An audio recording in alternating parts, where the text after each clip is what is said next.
The best music for hard-working people. Get the job done with Radio. And now your feature presentation. Hey there, rockers! Welcome to Bands, the Good, Bad, and the Ugly with Dr. Dog on the show where we get real about the ups and downs of band life. Your host, Dr. Dog, is locked and loaded. So let's do this.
Welcoming you to Bands, the Good, Bad, and the Ugly, bringing you the ins and outs, ups and downs of band life. So let's get to it. Let's rock and roll. The song you just heard was My Wasteland by Octavate. And my patients today are Josh, Sean, Ian, Ken, and David with Octavate. Now, this is Dr. Dog's Halloween special, so let's give them a big hand, and let's open up, and let's see what they got to say. So, guys, how are we doing tonight?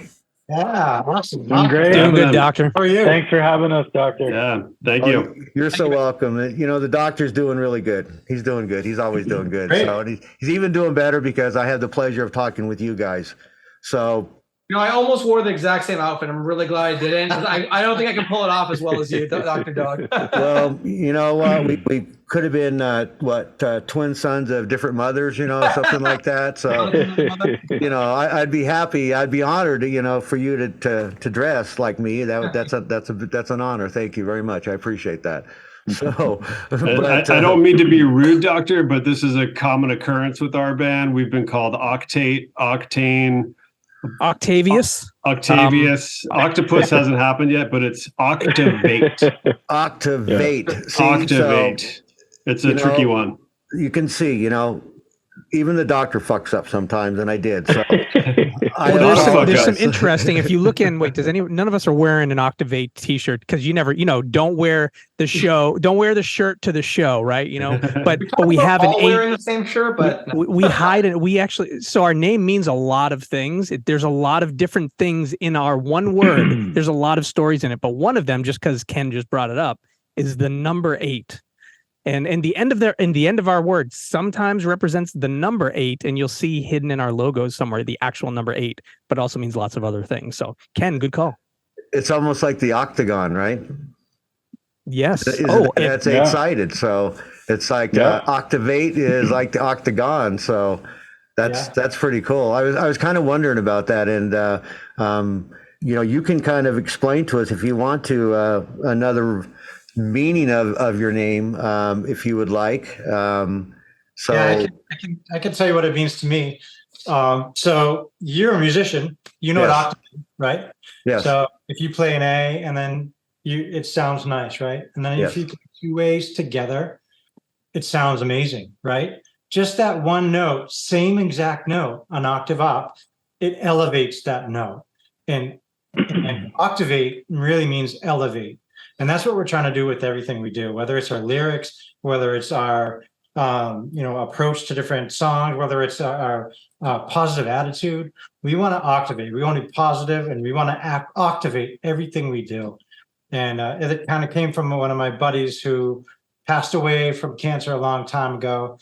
And he made me promise not to bank my money, to spend it on, people I love, with people I love, not on stuff. And I wrote a song about him, and I said, you octavate everything you find. And then I was like, oh, that's what it means. So that's what octavate means to me. A lot of things, but really about elevating everything.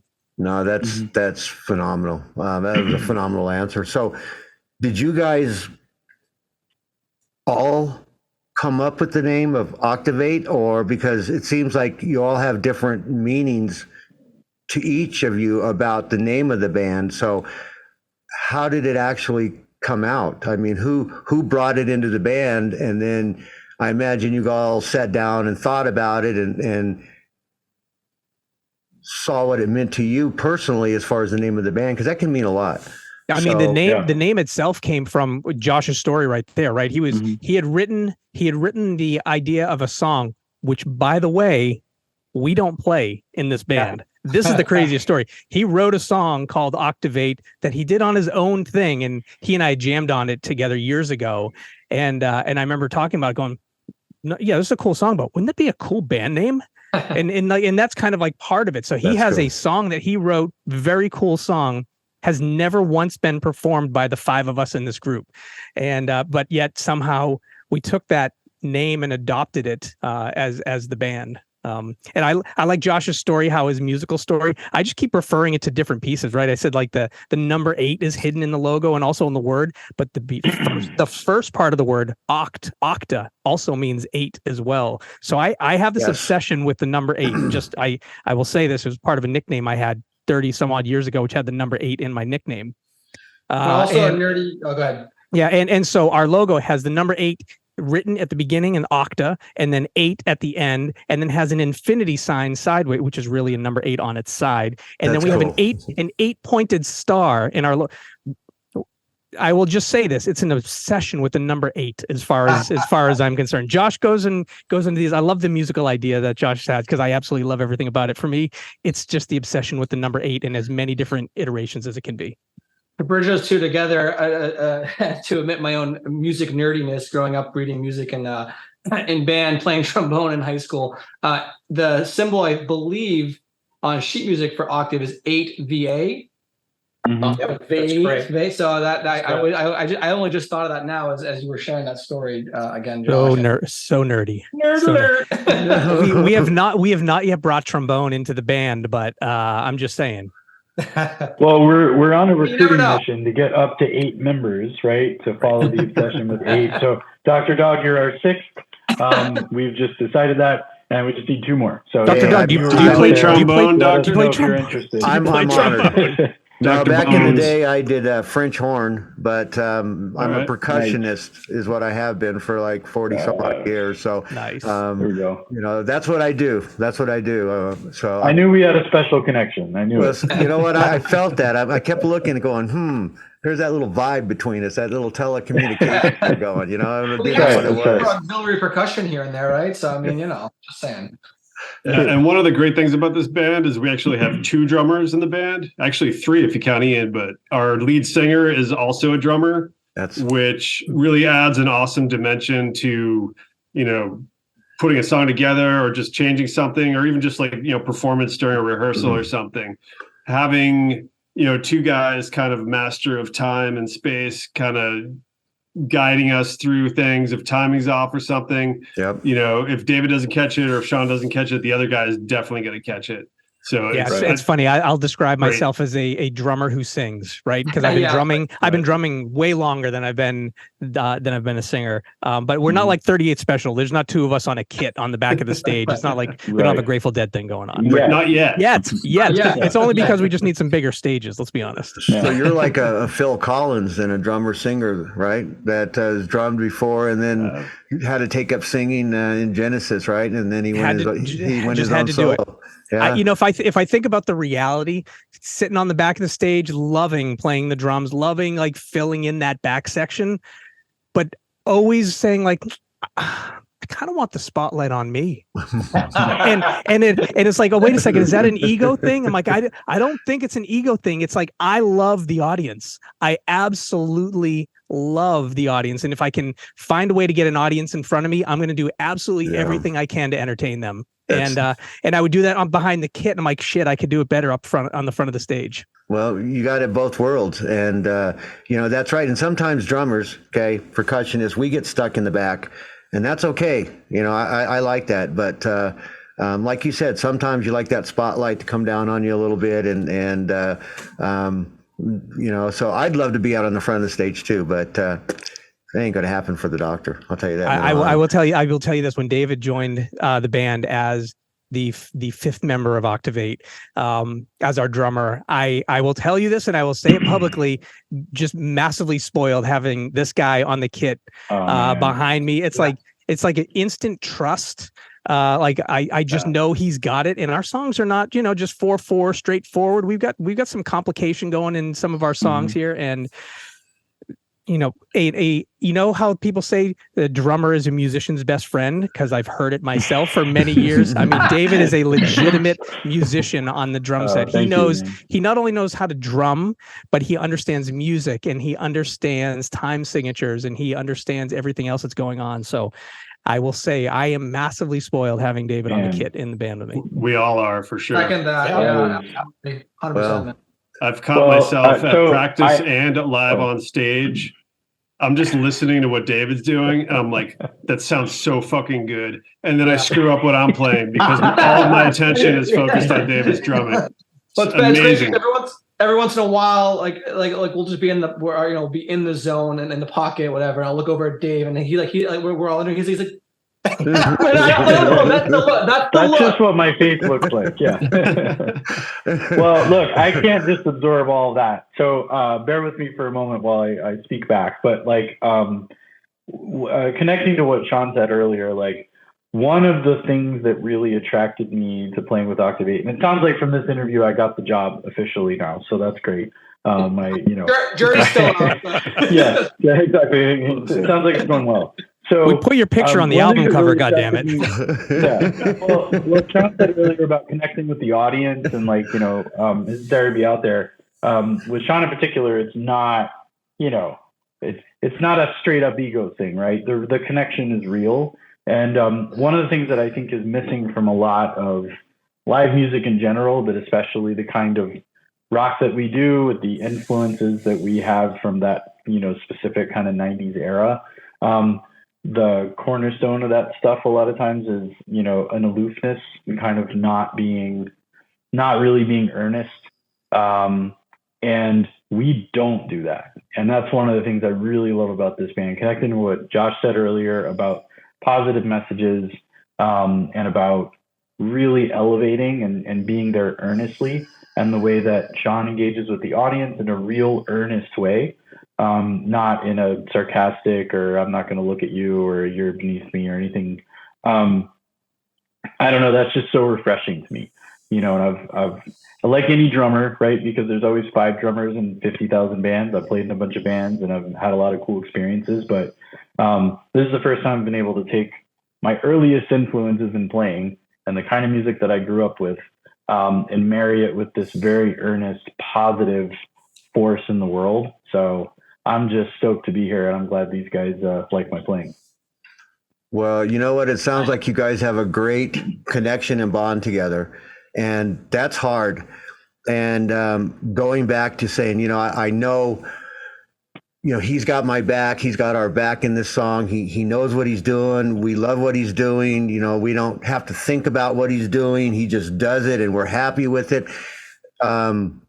That's a gift, and a lot of bands don't have that, And I know, my band's been together a long time, same members, and to find that connection, that telepathic connection where you guys can come in and start a song and everybody just comes in and does their part and it all just folds together. That's phenomenal. And what it sounds like to me, that's what you guys have.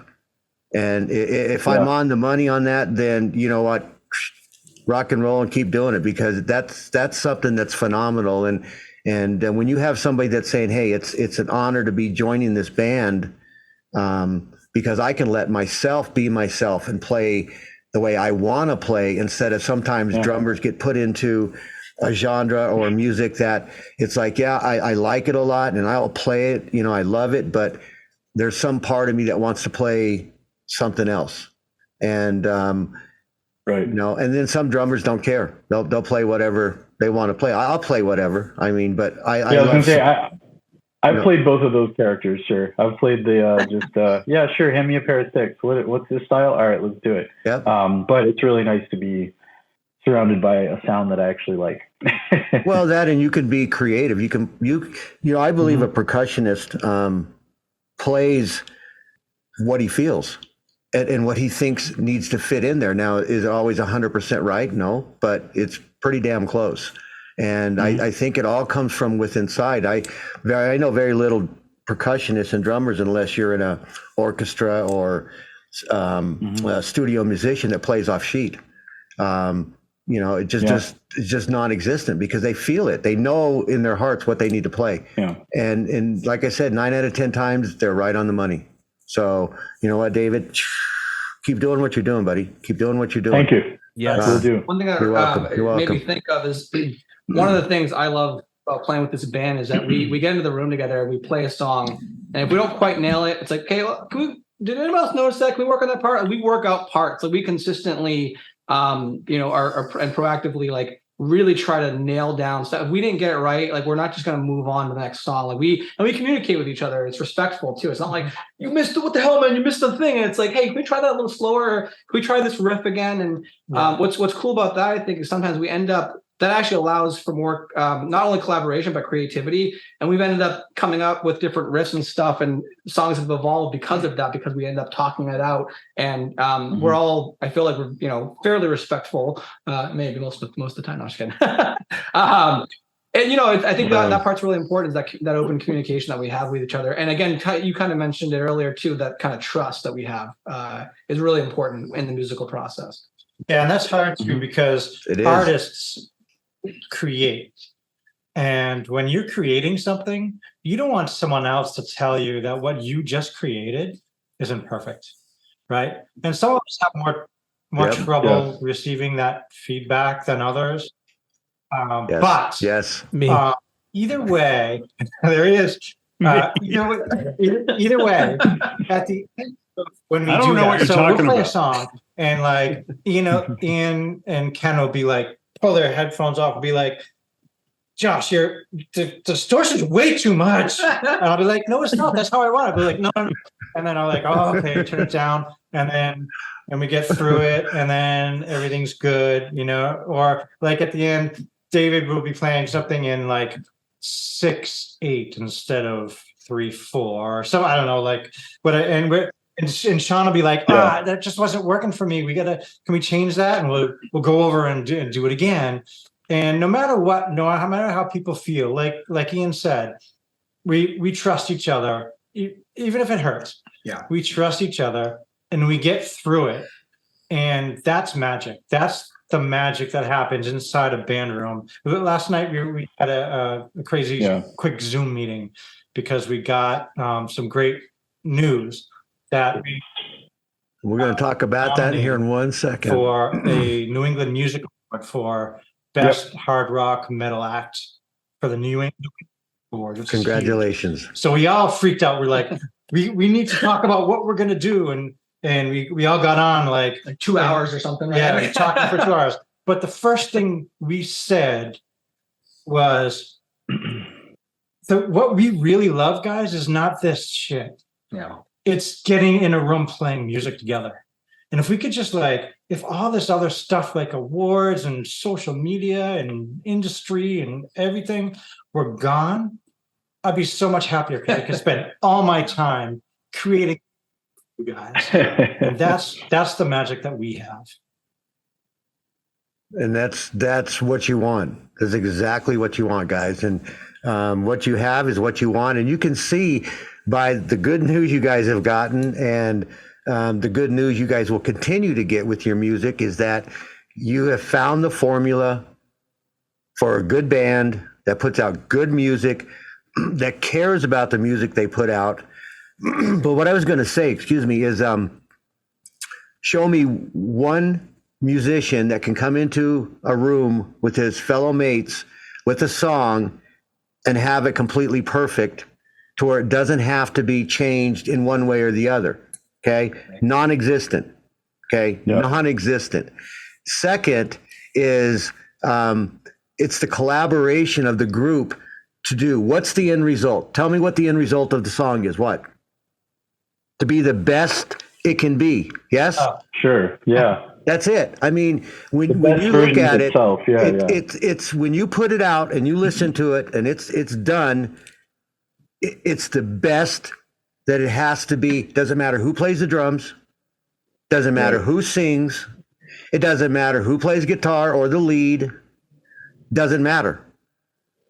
What matters is that person doing whatever they're doing or persons makes the song the song. Dr. Doug, you know why we were all quiet when you asked the question, what is the end result? Well, I was wondering, it's like, no shit, you guys lose me or something or what? Because I don't believe there is ever an end result. And like people like this guy will be like, well, after a song is done, he'll be like, check this out. And he'll go, blah, blah, blah, blah, blah. I'm like, oh my God, that's awesome. And I'll be like, but it's already recorded. Remix.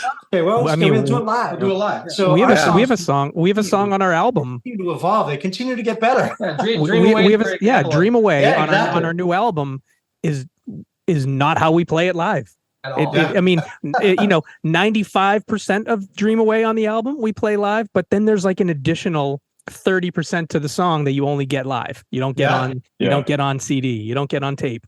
Well, and I think the soul of a song is bigger than an individual instance of that song. One performance, one recording. So like, every band that I've ever been a fan of, whatever classic song they've done, and I see it when they play it live on tour years later, the ones that stayed together. It's always different in a totally wonderful, magical way. And I think what I was going to say before was that, in talking about how we have this radical candor and we really focus on making everything as great as it can be, from an overall song and an approach that we're taking to one note in one chorus of one song, And while we're respectful, we're very critical of, the way the song is going and what everyone's playing. We also, which I'm a huge fan of in this group, we've found that magic balance between doing that, but staying true to the sort of like vision, spontaneous nature of the way beautiful music and art works. So we balance that, and the other end of the spectrum being like totally over-engineered. Like we thought way too much about it. We took out all of the human elements and then made it, this metal object. We don't do either of those things. I think we strike a good balance in the middle. And I think that's really hard to do. Like I've, all the music I've played over the years, like that's incredibly hard to do. You either go one direction or the other. No, I agree. And you know what you were saying about it's never good enough in a way, but it is, because when you guys record in the studio at that moment, when that song is done, it's what? It's good enough, right? It's the best it can be. Yep. But it could have been so many different versions of it, but this is the good enough. Yeah. the best version we picked out. But as it's done and you listen to it afterwards, that's when the ideas and the creativity comes in and said, hey, maybe this would sound good in there, or maybe we change this or add this. If you don't do that, then you're basically here. I'm writing the song. We're going to play it. Boom, it's done. Put it in the shelf. Let's go to the next one. Okay. Yeah. You guys are constantly reviewing your own music and coming up either with ideas or saying, hey, we just leave it alone. Or like you said, in your shows, then we do this in it and we do that in it. And, what I care about when I listen to a band and then I go see them live, I want them to sound pretty much what I've heard, on my disc, turntable, Bluetooth. I don't want it to where it's so processed and ran through so many things in the studio that you're listening to them going, what the hell happened to your voice? You sound like shit. And I like it to sound, and I know it's not going to be perfect, exactly like it is in the studio, but I'd like it to be close to it because that's the song I listened to. That's the song I liked. That's the reason I'm coming to see you live in the first place. So if I get there and it's just a huge disappointment, then, am I going to go back and listen to you like I did before? Probably not. Or listen to your new stuff, because it's just like, that's a disappointment to the doctor. I mean, if I love you enough to come see you, that means I want to hear you, not the digital version of you on my Bluetooth. Right. No, and it doesn't sound like you sounds like you guys are so far away from that aspect, which is again refreshing. And it's like, this, I don't have to say this. There's too many out there that do that. And I can make music and I can do songs and run it through all this software and shit, and I make it sound great, but they'll never, ever be live, ever. Right. Okay. It's impossible. So to me, I mean, are they making music and do I respect them? Yes. Okay. I respect all musicians, plain and simple, all genres of music. But are they really? I mean, that's for other people to decide. Doctor's not going to say anything about that. But I'm just saying, they created something. You got to give them freaking thumbs up for being an artist, for doing that. Okay, I give them full credit. But I'm old school. All right, and that's what I believe music is old school, not this. See, I have to hold my breath. I can't say, But anyway, guys. I think so. My take on that is just that I think every medium and every sort of genre and technological breakthrough in music can be used for good or for evil. I agree. So there's a ton of artists that I like that use a lot of synthetic elements, I'll say. But there's always at least one element of the human that's coming through. Like, when you see, a band that's using tons and tons and tons of, digital support to what they're doing. That's a terrible euphemism. I'm never going to say that again. Sound like a marketer, but using tons of that stuff. But still there's at least one element of like raw human creativity, and that's all it really needs. And so, yeah, I feel the same way you do. I love all of it, and all of it has the capacity to be done badly, and that happens sometimes. Yes. I think what's interesting too, like thinking of us as a band, I'd say pretty much all of us have old school thoughts on music creation and delivery and love for the old way, but all of us have embraced the new tech at the same time, right? So how do we embrace where music has moved to and is heading to? How do we leverage that? But also, we like to write songs. We like to write music. We are individual artists and musicians who chose to come together as a rock and roll band, right? A rock band, and create together. But we also, in like our journey of creation, which is, I know we're talking a little bit about here, but also in the live side, I would say it's a 50-50 split in the amount of time we spend in creation as the time we spend in working on our live show as well, right? You know, our thought is, okay, we've leveraged the latest and greatest technology to create our music. Now, how do we deliver that live, right? And that's a key piece to us. How do we deliver what we put on wax? How do we do that on stage? And if you can do that, then the doc's all for that. You know, my big thing is the vocals. You know, I don't really care what you create your music with. If it's good music, you could use all the stuff you want technology-wise, but I just want to hear the vocals pretty much. Well, I want the whole band, of course, but, you know, the vocals are what vary so much in live bands versus what they've put out in music. So we're really lucky to have Sean here with that, because he gives his authentic self 110% of the time. And personally, for me, as a backing vocalist, motivates me to just really think about ways I can improve my own performance, but also just like musicianship in general, to the point where he even sent me some vocal warm-ups and stuff. I look like a madman at a stoplight in the car doing like, like that kind of stuff. That's the behind the scenes stuff. That's goofy as shit. But it's the kind of thing that, it kind of brings it to this idea of like, this band is a living organism, right? Like we're constantly evolving, and we're not, like you said, like we recorded the 6-song EP, and that is a photograph of what those songs were at the time. But we're still, this band is a living thing. But yeah, we're lucky to have SV as our lead frontman, vocalist, Axl Rose, whatever you want to call him. That's awesome. But you know what? If it's not a living thing, it'll die. Yeah. Yes. Okay, so it has to be a living thing. You have to evolve. You have to keep evolving with your music, with the technology, with everything. And if you guys don't, then you won't survive. So you better listen to it out there, guys. This band, Octavate, is a perfect example of how a band needs to work together and put the music together and put it out, collaborate, change things without saying, fuck you, that's my lead and I'm going to do it anyway.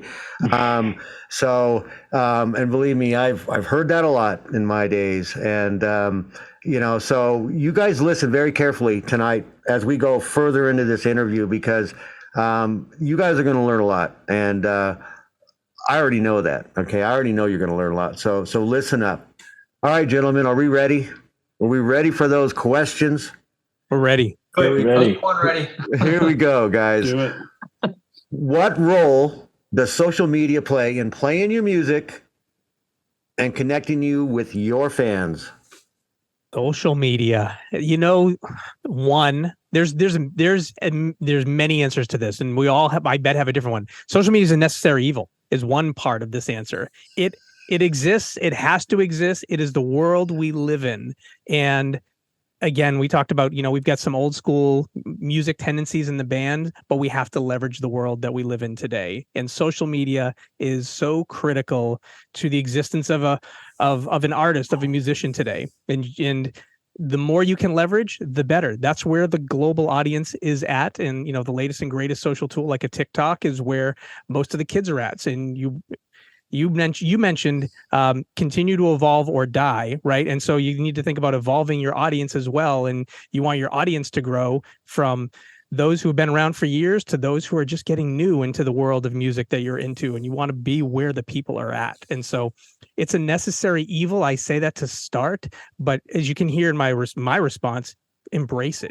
you must embrace it to do what you need to do. If you want to get your music out of the basement, if you want to get your music out of the garage, you want to get your music outside of the studio, I mean, you got to be there. Anyways, you guys have other thoughts. That's my immediate take on it.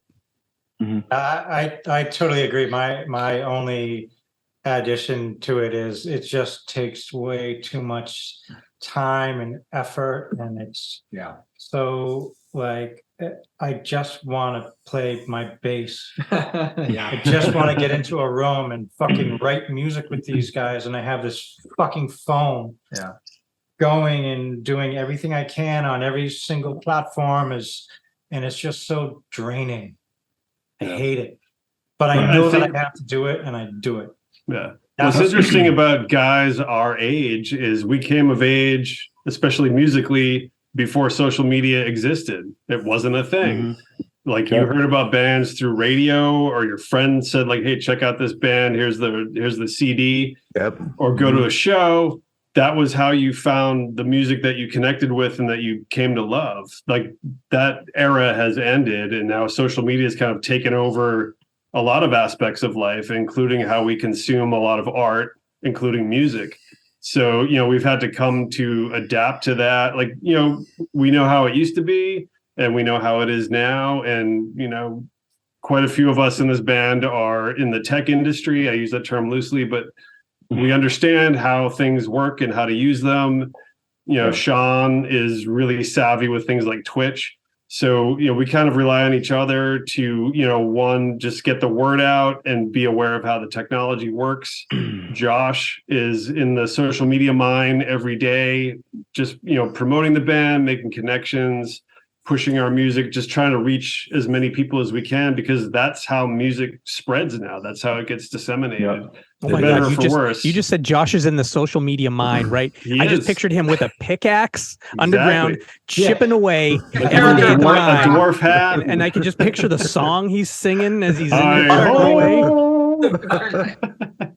But I will say one good thing about social media, and one great thing about social media is I have met so many awesome people from bands and the music industry. You, Dr. Dog, bands from like Ohio and France and Germany, UK. We had a band from Wisconsin come, and I met them on social media. I was like, dude, I love your new song. I'm Octavate from Boston. And he's like, oh, we're coming to Boston to record. Maybe we could do a show sometime. They end up driving their truck to Boston to record an album.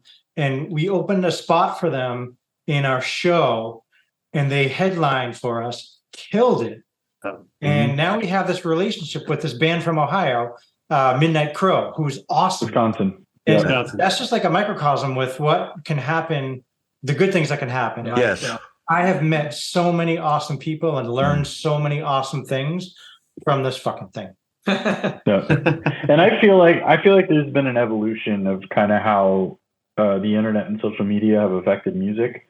And I'm not super informed on this, but I think there was a time where the internet and social media helped break down some of the institutional power of the big record labels, and the kind of, made being able to write, record, and send music out to people a lot more accessible to a lot more bands. And then for a while, I feel like it was just an ocean. It was just harder to get your stuff out there because there's so much more available to everyone, and everyone's got fatigue because they're like, well, there's 10,000 bands I could listen to right now instead of my pile of CDs or records.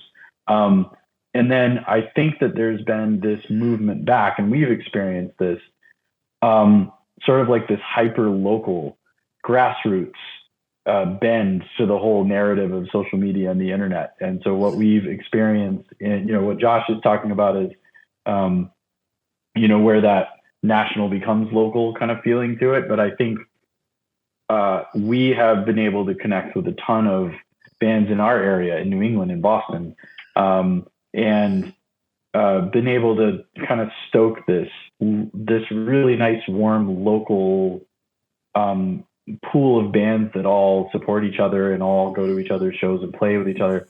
And like that that's something I never would have expected in like the, you know, the I don't know, the 2010s of the, you know, just the crazy landscape of a million bands trying to shout and be heard over each other.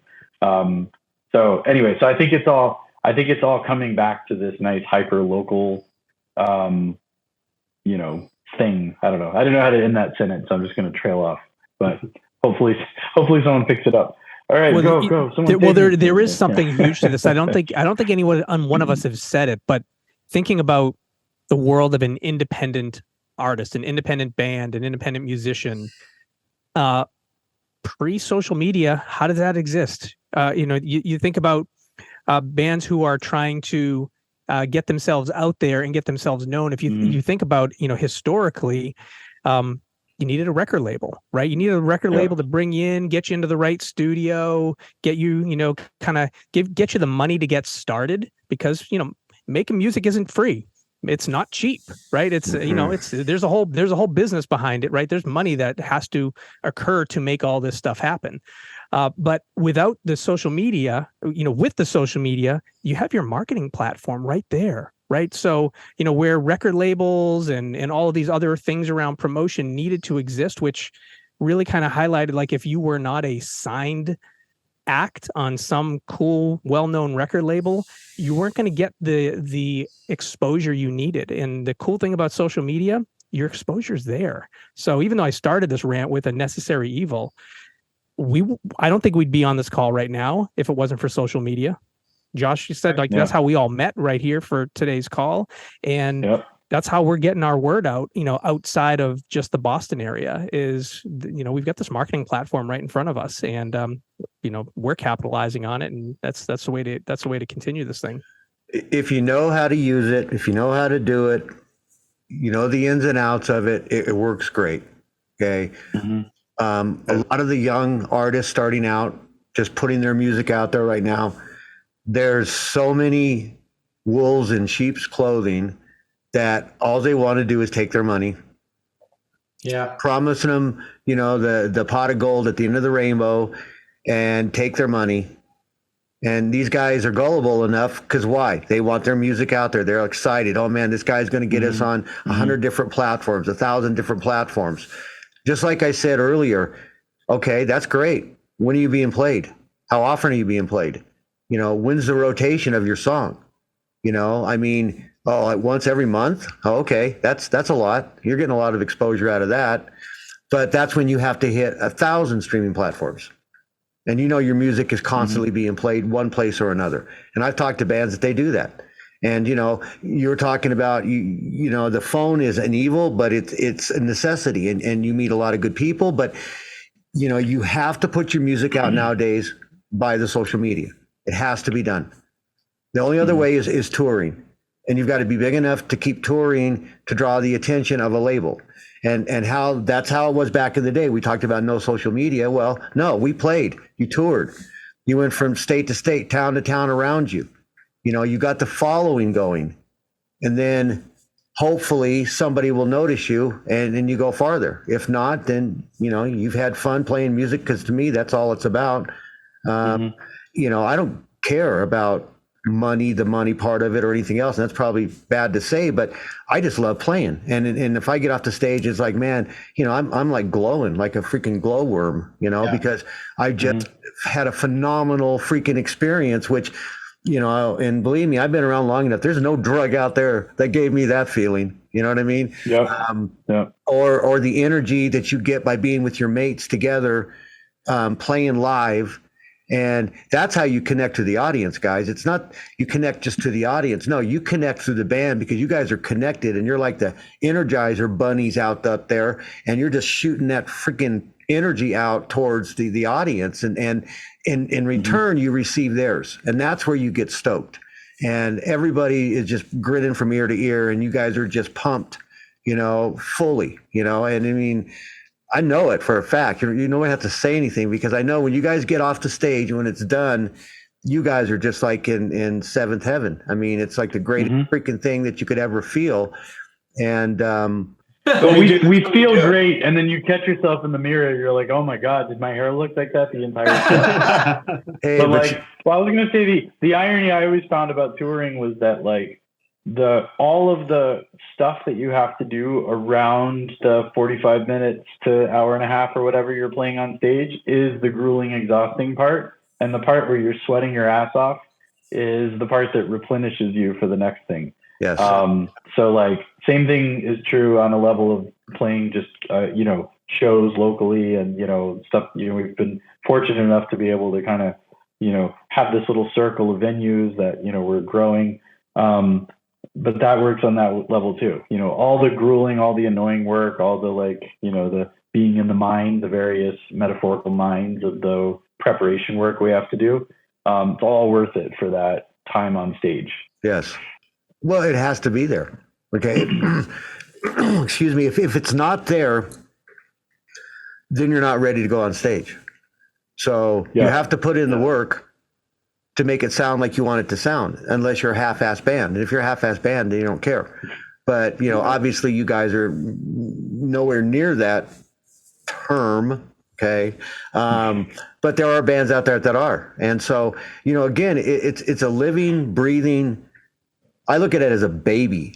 Okay. It's a baby that's born that you take from, out of the womb, and you take it all the way through life. And just because they've turned 18 or 21 doesn't mean you don't stop nursing your child. And that's a song. I mean, and we talked about how it can evolve later down the road with additional stuff that maybe wasn't thought of in the studio at that time. And, if you don't look back at your songs and have that question of like, well, what if this, and then put it to at least to try it and see if it would sound better, then again, you've just recorded and then said, okay, let's go to our next project and leave it be. It's good enough. And it should never. Everything is pre-production. Well, it is pre-production. Everything you do is pre-production for whatever future better version of that thing that will exist. Exactly. I mean, again, it's the creativity stops, then it dies, and the song dies, and the band will die, and you guys keep just evolving your songs and your band, and which is phenomenal. And so I know there's something brewing in Boston, and that's phenomenal to see and hear, and I'm really excited for that. And speaking of that, here's Octavate with Better Never Than Late.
That's a great song, though, guys. Again, like I said, I've listened to your tracks that I have access to right now, and that's a great song. So, Thank you. oh, you're welcome. You're welcome. So, reflecting on your journey so far, how's it being in a band transformed and affected your lives, your career, families, maybe, and music? Ooh, that's a loaded question. Big one. Yeah. I mean, I think me personally, it's made a lot of my life better. The end. That's it. I'm just kidding. I'll expand. No, I mean, I've been a musician since I was in the 4th grade, playing trombone, and I mean, ever since then, I've always had an interest in it. But being able to do it with like-minded people, professional musicians, like with these guys here, I mean, it really.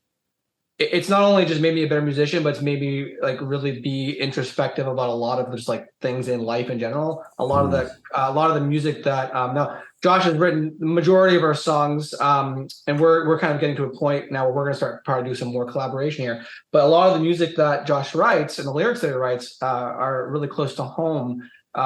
Things like climate change and the pandemic and all these really important topics. And to be able to have it in that medium of music, like for me, has really helped me kind of grow, both musically, but also like, in other ways as well. So I think that's a big part of it. And thankfully my kids seem to like my music, so that's good. Nice. And That's my wife's supportive of that too. So the family stuff. That's always a plus. Okay. And that's always a plus. So, Nice. okay. Who's next? I think with a band, Yeah, with a band, it's so interesting, right? I think of a band sometimes compared to family, compared to like a sports team, right? And there's, compared to a day job, right? And none of those are like a band. Their band is different, right? If I guess the closest thing is like a family, but with the family, you get what you get. With the band, you kind of choose your family. With a sport, there's a coach, right? There's someone who's a definitive leader. With a band, it's not necessarily like that unless the band is named after, the lead artist, right? If there is a primary singular lead artist, which Octavate does not have that. So, we don't have the work manager. We don't have the band, or we don't have the team coach, right? Which is common in bands. And of course, there's something great in that. There's also, lots of risk in long-term existence with that as well. I think being a part of a band is a unique experience that you get in a band and you don't get elsewhere is kind of what I'm getting to. And it takes a level of maturity and experience to be able to say, I want to do this with a group of human beings who have some level of like-mindedness, but we're all unique human beings with our own thoughts and directions and passions. And we share some, but there's a lot of different pieces. And to say, I want to do this, but I don't just want to do this to get an album out, or I don't want to just do this to go on tour for a little while. I want to do this and see how long this can exist. And you think about your, favorite bands of all time, probably a couple of them still exist. Most of them have lost members along the way or have fallen completely apart. Yes. And that's one of those are probably some of the biggest challenges of a band. And I think something that's exciting about Octavate, we've already talked about how we're, really transparent. We work well together. We think about one another. We speak very openly and frank with one another. So, every conversation is not, isn't rainbow and roses. It's like we get into it and we get real. And then we realize but we love this and we want to continue to love this. So, there's that family element in it. It's just the family we chose. Well, sometimes you have to get real, and sometimes you have to speak your mind, and sometimes it goes good, and sometimes it goes bad, and other times it can go really ugly. But, again, my philosophy is this, is the song has to be the best it can be at the time that you record it and release it. And again, can it evolve into something better after that? Yes. But you have to have that confidence to say this song can't be any better at this moment that we're recording it. And if you're at that moment, then I believe you're where you need to be. But if you've got questions in your mind about it, then you shouldn't even be in the studio in the first place. So yeah, I think that's a good point. And what I connect that to with my relationship with music, I'd say it's not really an understatement to say that music has driven my entire life. Similar to Ian, I've been playing since I could hold an instrument or walk up to one. And everywhere that I've lived, everywhere that I've traveled, most things that I've discovered about myself have been through music. Music has been the catalyst or the actual driver of it. I ended up where I am now physically, like geographically, not literally because of music, but whatever. I won't trace back all of the details, but the sense that music opened up my nomadic spirit that I didn't realize I had. You're born in a place, and by default you kind of you stay in that place until there's something else that drives you out of that place or draws you to another place. And having the opportunity I get to travel to a different place and play music or try to start over in another, scene and see what I can do, made it possible for me to travel, which ended up leading me to the place that I met, my partner, which is why I'm in the Boston area now, which I'd never lived in before. So I don't know, I'm pretty fascinated with the connections. But being able to be nomadic like that is that same idea of, in this moment, the song is perfect. In this moment, I am where I'm supposed to be. It doesn't mean that's where I'm always going to be. It means that's where I am. So everything feels like it's an end and a beginning. With music, music is, I don't know, it's so deeply rooted in everything that I feel and do, that it's hard to really differentiate it from myself. I can't really separate the two things. Well, if you look at a lot of the great musicians out there, that's it. The music is their life. Okay, it moves them and generates them and does things for them that nothing else in their life will ever do.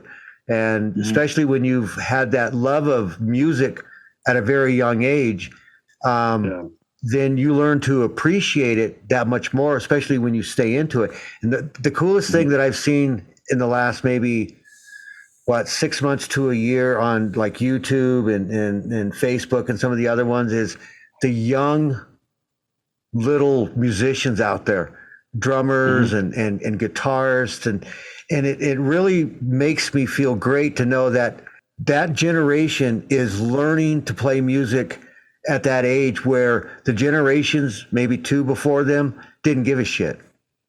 Right. They didn't care about picking up. They wanted to play their video games and all this other bullshit. They didn't want to play, their instruments.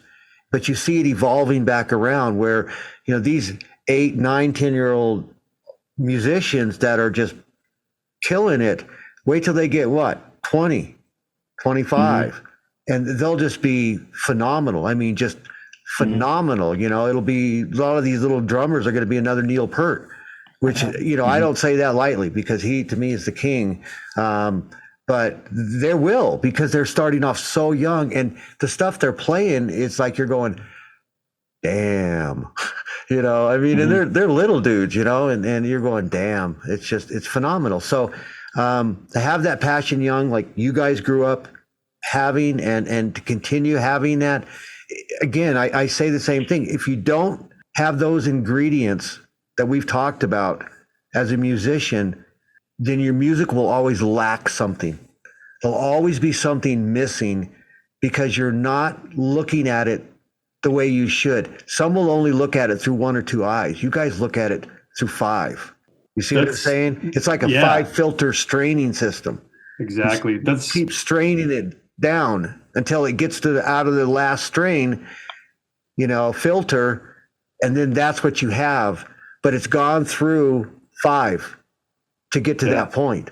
Is that did I say that right, you think? Yeah, I think one of the many common threads between the 5 of us is I think we're all drawn to that creative spark, that ability to just pull something out of the ether and turn it into music. And then have the 5 of us come together. Each of us brings our own little creative piece and embellishes upon that song and makes it a song. And I think the key, the one quality about this band that initially drew me in after I met these guys, and then, through working with them over time, is that none of us bring ego into this band. Like each of us comes in and we serve the song and we serve the band, and ego doesn't ever seem to play a part. It's just, we just want to create. Each of us is driven by the love of music and creating our own music and expressing it. And to me, like that's like the core of this band is just ego is just doesn't even come into the studio or up on stage. It's just about playing the music and giving, pouring ourselves into it and just putting out the best performance each of us can do, but together. So, it's a group performance. And I think we're really good at just coming together quickly. I mean, I've been in the band, a year? David's been in the band less than that. Ian joined before me. So over a short amount of time, the five of us have gelled rapidly and just come to be able to just produce and create together and feed off of each other. And it's just been an amazing experience from the get-go for me. I don't want to speak for anybody else, but I'm guessing it's a similar experience. But I've hated it the whole time. Yeah, I thought so. Damn it. I knew you were going to say that, David, because the drummer's always like that. He was waiting. You backstabbing. Yeah, you fucking backstabbing thing. You there. You're just waiting for that moment. Like I said, musician's best friend. Yeah. But one of the first things I noticed about these guys was, coming out of my previous band, which was great, but we had a lot of problems. With these guys, it's like we come in like, hey, how's it going? Good to see you. And then they hug each other. And it took me a long time to be like, okay, here we go. I'm hugging you. It's still refreshing. Ken a long time to hug. It's a great thing though. And I noticed it on day one, these guys are so fucking happy to be here. And I know why, because we're just making music that we want to play and that we want to hear and that we want to share with other people. So it's just a positive experience the whole way through. And I think that does nothing but serve the creative process and serve the music that we're playing. So it's just a great group of dudes to be doing this with. And let's edit this out too. Jeez. It boosts that positive energy that you guys have with each other. If one of you guys come in or two of you guys come in a shitty ass mood and really negative, it affects the whole band. So the fact that you guys can come in and feel that way, and it's the same way with us, is that we hug each other. We're brothers. Okay, I mean, some of them, and well, I won't say that. Never mind. But they're my brothers. Like I say, sometimes I love them more than my own brother. He'll probably listen to this, so he'll probably get pissed at me for saying that. But they are. We're close. I mean, we have that bond that a blood relative, brother or sister just doesn't have. And you guys have to admit that. I mean, you love your family, you love your siblings, and and I do, but there's a bond between me and my guys that, and especially, Vinny Rowe, which is me and him grew up since 72 together. And there's that bond between us that is just incredible. And it's just full of love and like you said, and it's a good thing, guys. I mean, most bands, you try to hug them, they fucking punch your ass. You know what I mean? It's like, get the hell away from me. You know what I mean? Some guys in the band, it's like, what the hell, dude? What's your problem? But, the relationship you guys have, guys, it just reconfirms again, what an awesome band you guys really, really, really have. And so, taking it from there. So, and you've already touched on this a little bit with the Boston scene. Okay. Now we're going to get out of the Boston scene. All right. Get out of the Boston clubs and your little group that you guys are in there and moving around with. What kind of relationships do you have with other indie artists, social media indie artists that you're not playing with? And do you feel that they support and help promote your music? Josh is the king on that. I have lots of new friends from all over the world. I started talking about this a little bit. Yes. From all over the world. And whenever something new is released, we share each other's stuff. We say that sounds great, or hey, how did you do this, or hey, what pedal did you use for this, or something. Or I can ask them, how did you do this, and it's helped me, it's validated a lot of things for me. What we do is a lot in a vacuum, right? We're our day-to-day, we get into practice once a week, but everything else is we talk to people but we're alone.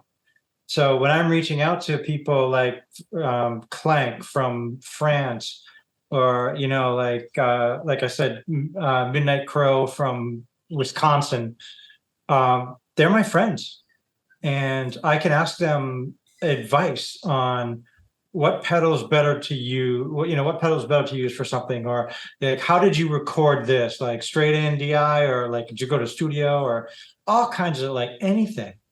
And I feel like they respond right away, and it's that friendship is rare. It's rare, dude. Yes, we do share each other's stuff, so that helps too.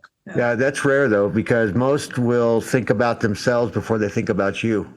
And so if you're connecting with other bands like that, then there's a reason. Okay, whether it's I mean, I really do think. Oh, sorry, I'm sorry. Just going to say it's whether the way you guys think and how your band operates and the music you put out, but there's reasons why you connect with other bands, and it can be just your attitudes, your willingness to help out. I look at it like life, right? Yeah. Like you go through life and you meet people, and when you meet people, for me, I look in their eyes. I feel like I'm a pretty good judge of character right away. I can just feel it. And when I can do that on social media too. Like if I say something nice, and if a conversation continues and it's positive, then I stay with them and I keep talking to them. And I remember, and next week I go back and be like, "Hey, Betty, remember this?" Or and that's it. It's as simple as that. The people who don't connect, you just keep walking. Yes. They're in the past, and you just keep walking. Yeah. Well, that's all you can do, right? So, yes.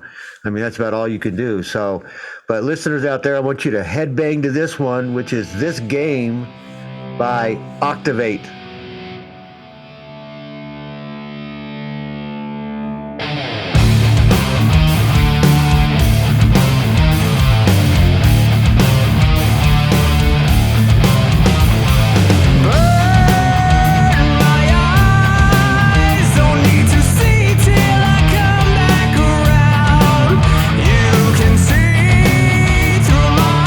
Disguise, well, I am free to become all I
job, guys. That's a nice song.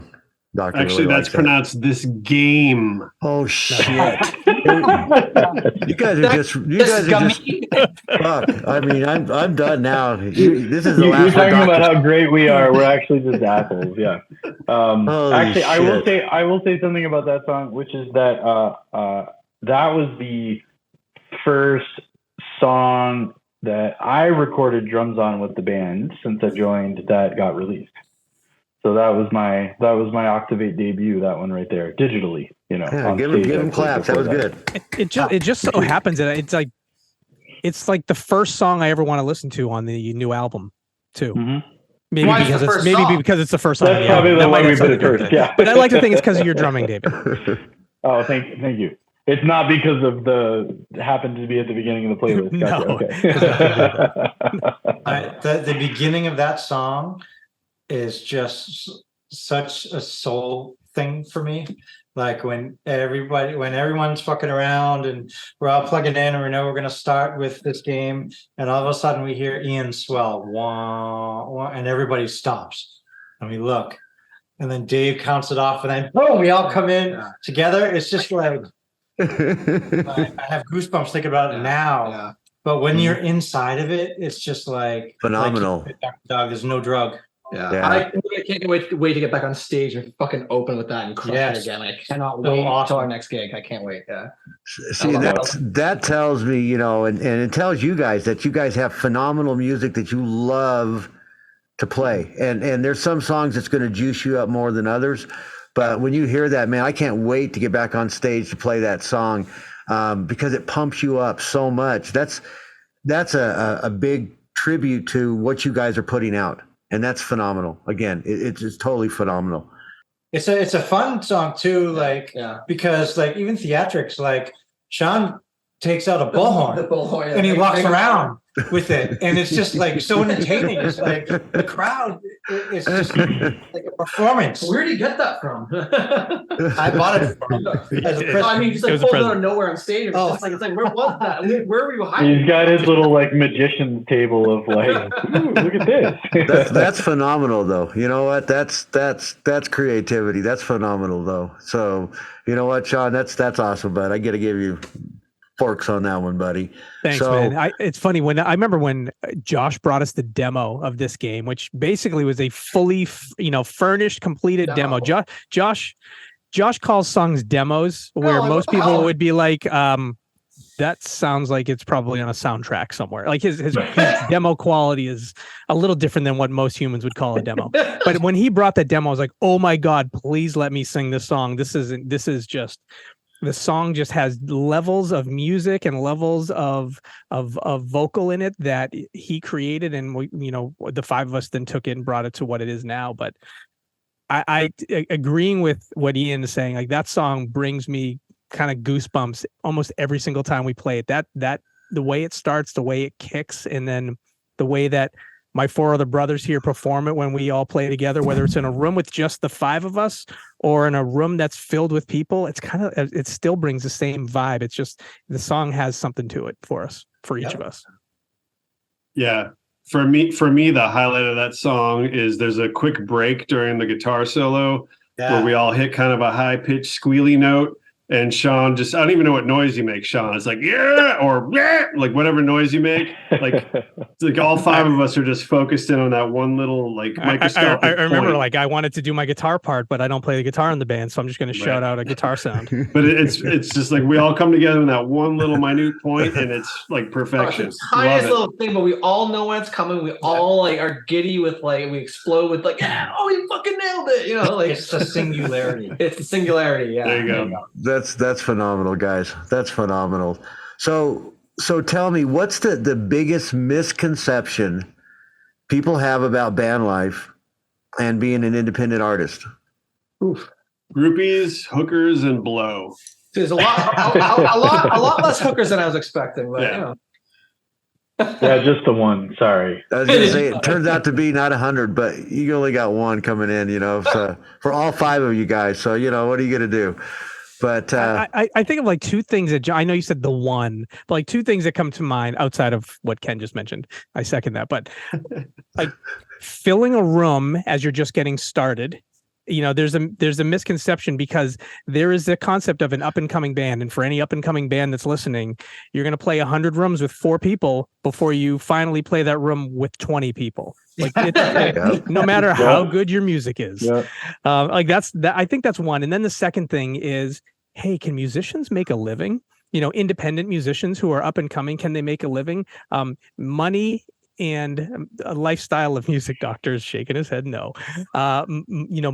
Money and the lifestyle of a independent band, they don't really necessarily go hand in hand. And so I think I won't call it I think the misconception is, can you make a living as an independent artist? And I think there's at least 5 people on this video who would raise their hand and say, no, I have another job to make sure the bills get paid. Yes. So that misconception of like, are you a professional musician? 5 of us say yes. Yes. And usually by the word professional is you make some money at what you do. But are you to the point where you're making a living at it? There's a big misconception. It takes a whole long time. And I still have not actually seen those days yet. Well, sometimes they're far and in between, but to me, a professional musician is somebody that puts their heart and soul and their talent into what they create, just like you guys. I think some of the best musicians are the ones that, well, they're very few, but that are out there not for the money, but just to enjoy playing. I think, one of them I just saw, it was his birthday, it was B.B. King. I mean, when you watched him play, he just came to life, and see, that's a thing that if you really watch an artist and when they start to play, they change. Yes. Yeah. They come to life. Okay. They're like you put a quarter in or something and the show starts. Okay. It's such a rapid change when the lights go on and you start your song and you turn into something just phenomenal because of the energy flow and what it does to you. And to me, that can't be beat. And I think if you get into music and stay in it for that reason, then the chances of you possibly making, I'm not going to say a living, but making your music heard and to say, you know what, most bands don't even get close to where we're at, and feel good about that because you've got there because of your talent and your hard work and your perseverance. And so, to me, a professional musician is you guys and me. I mean, I didn't make a shitload of money, okay, but I stayed in it because, like I said earlier, I didn't really care. That wasn't my focus. Maybe some of the other guys in the band, but not mine. Mine was playing, getting behind my kit and playing. That was it for me, and that made me happier than anything in the world. If we made money, would it make me happy? Sure. We got a contract, would it make me happy? Sure it would. I'd be ecstatic, but I'm happy playing. And if you can do that, then you'll succeed. But if you're out there to get the golden ring and grabbing it and thinking that, hey, I'm going to be a success overnight and this is going to happen for me and I'm the greatest guitar player or singer or drummer, bassist out there, well, somebody needs to slap your ass because that's a dream, and but you be the best you guys can be, which you are. So the hookers just make you better, just as long as you get them before the show. Okay, not after the show, dude. We got to get them before the show. Give you that little extra pop, It's such a good.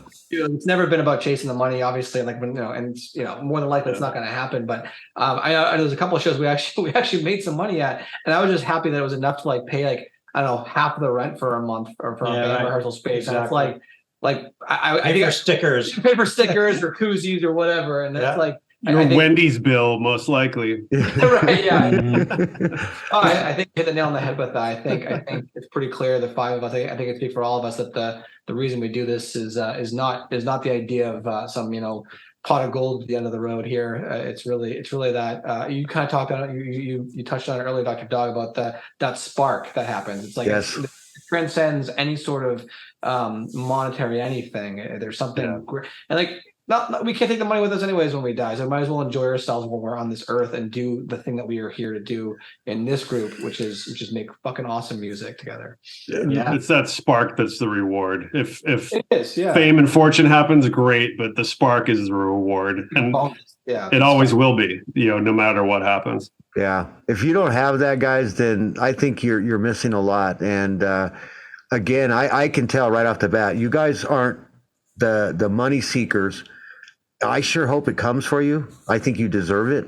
I really do. And, as we talked about, the doctor and MM Radio and Magpie Sally, we're coming up with some things. And, there's injustice out there with the artists and how they're being treated and how they have a ceiling over them that we have to get bust through so more people can enjoy their music and more people can find them and more people can get the great music that's there, that's hidden by so many. So, but like I said, I really, hope and I give you guys all the wishes that you guys continue with your success, and I believe you will with your attitudes.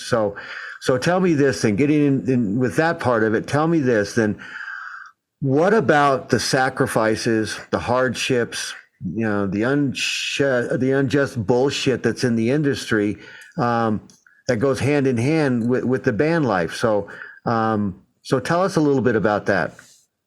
Time is the biggest sacrifice. We don't have, between the 5 of us, if we pool all our hours in a day together where we have the time to do what's necessary to really move forward, we're at like 3%. We just don't have the time. There's too much to do in order to move forward. And there's too many other things in our lives that prevent us from doing that. The jobs and the family.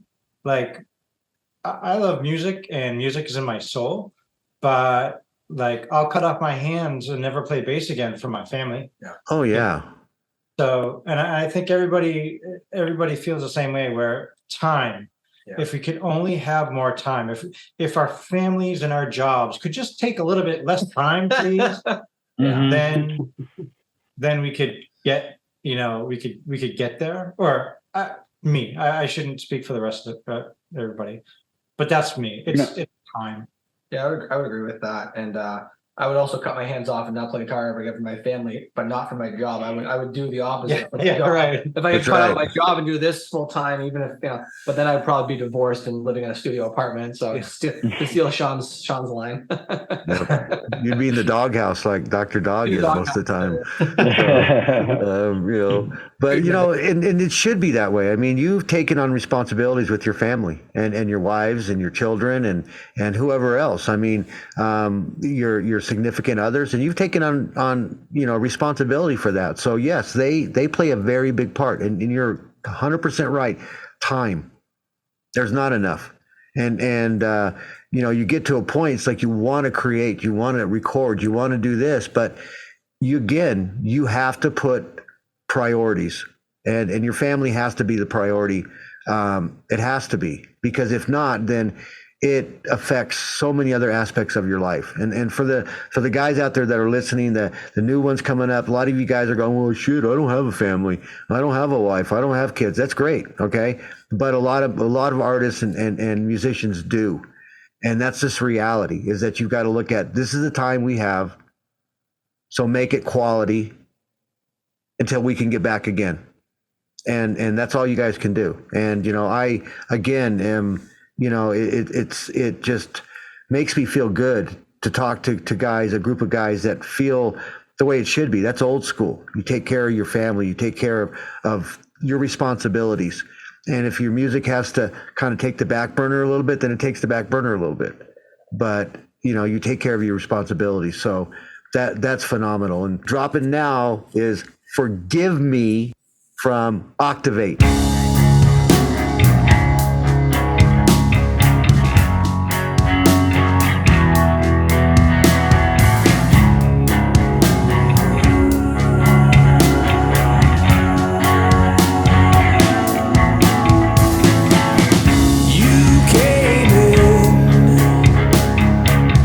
You need my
forgive me?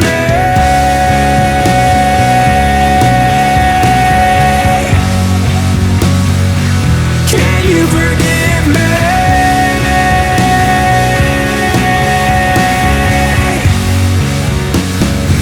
Can you forgive me?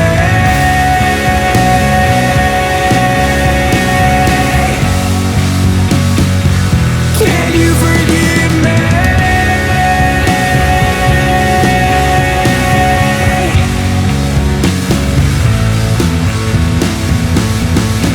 I didn't hear any correction on that, so I must have Do it, said Ken. right. Don't do right? it. No, you're good. You're good. We're all out of jokes. It's actually for guys, man. Oh my gosh! Like I said, I mean, he's gonna be saying, "What the hell, dude?" But no, that was a good song. The doctor really likes that song a lot. So, so can you guys recall a time where you faced rejection or serious criticism concerning your band or your music? Think of one time, and I don't even know if everybody in the group knows this, right? When we were starting to make music, and we talked about this earlier, you know, we create in an old school way, but we try to embrace the new technology. And so, right, people don't make CDs anymore, right? People, you know, I know some people are making vinyl and a few people are making CDs. So, you know, the new way of music is streaming, right? And getting your music out on streaming platforms. And starting to do our homework. Hey, how do you get seen on the streaming platforms when there's tens of thousands of new songs that come out on a weekly, monthly basis? And come to find out that there are marketing platforms out there that you can submit your songs to have folks, you know, critique your songs and fingers crossed, get it on one of those playlists, one of those, like, you know, we hope we get on this playlist that has lots of people, lots of followers, right? Well, I would say time and time again, great song after great song submitted to these playlisters to get thoughtful, responsive feedback of, oh, this was rich here, or this is so much depth in this here, but not quite what I'm looking for.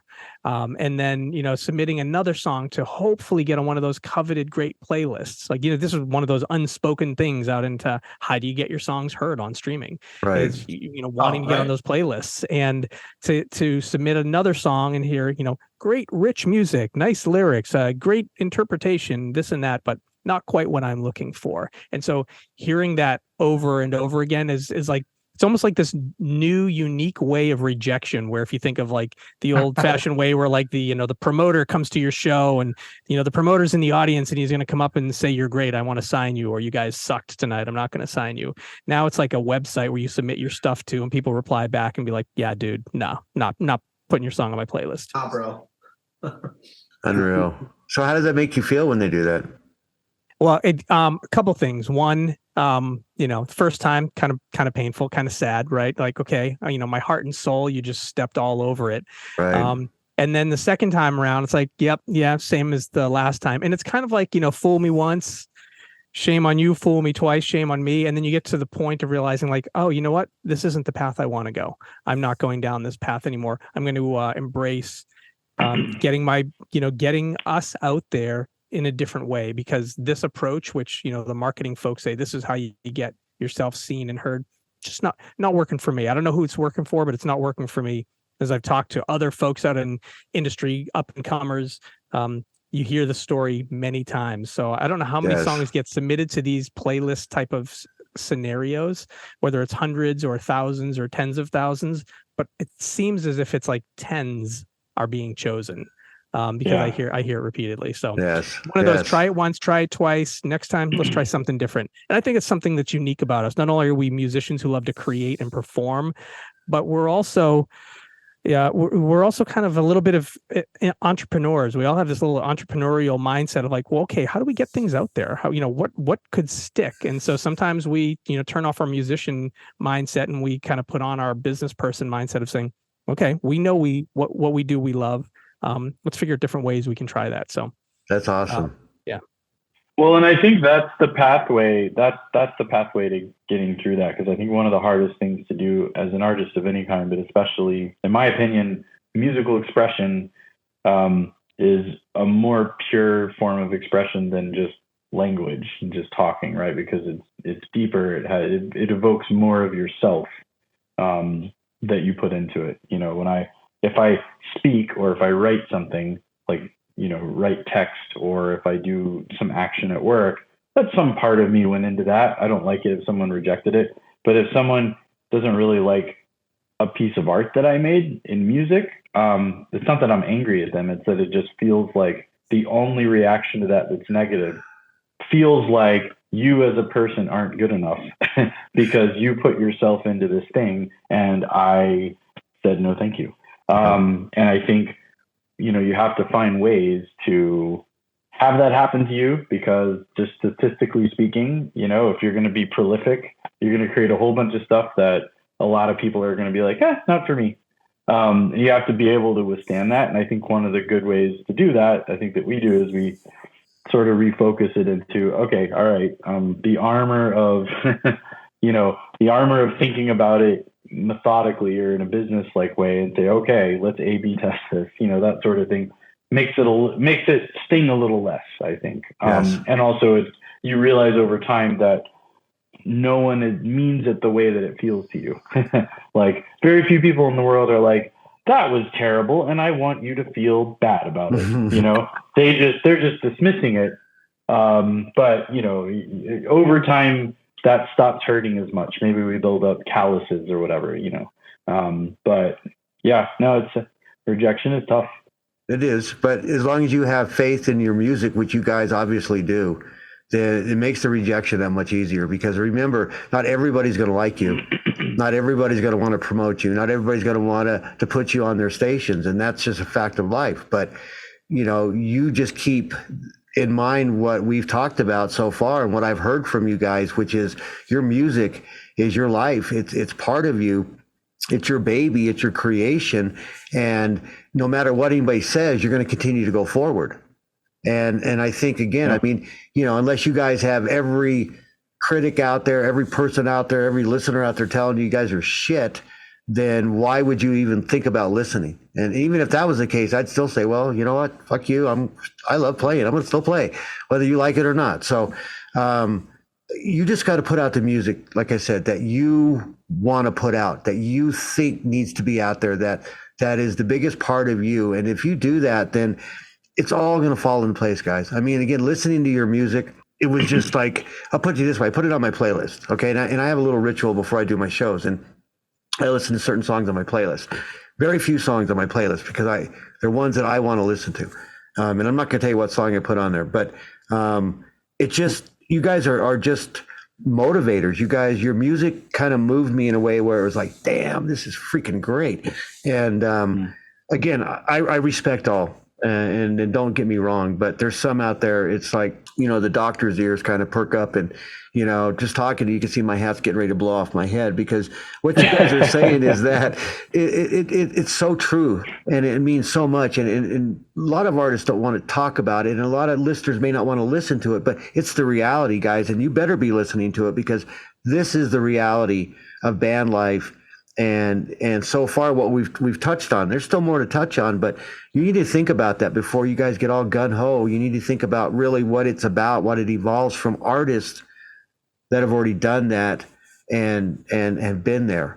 So giving that, tell us a time, because you guys do tour and you're on the stage. So tell us about a time when a disastrous mistake was made on stage, and then how you guys handled it, and what lesson did you learn from it?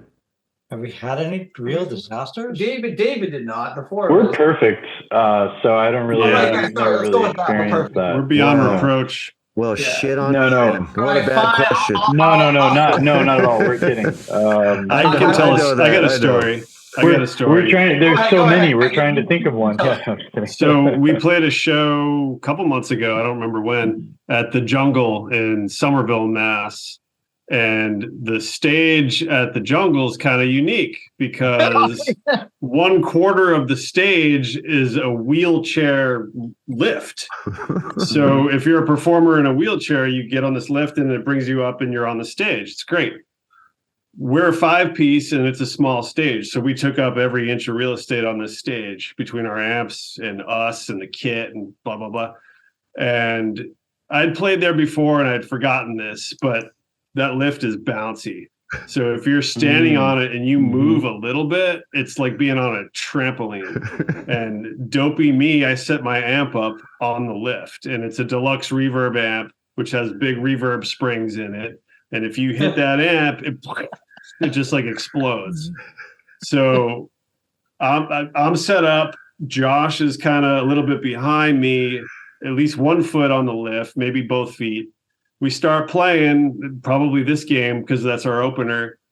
Josh starts doing he's moving, he's getting into it. And all I can hear is like one note of me and then another note of me and then and I realized, like, what the fuck is that? And why is it in time? And I kind of look back and Josh is going like this, and I look at his feet, and his feet are on the lift, and my amp is like, moving in time with Josh.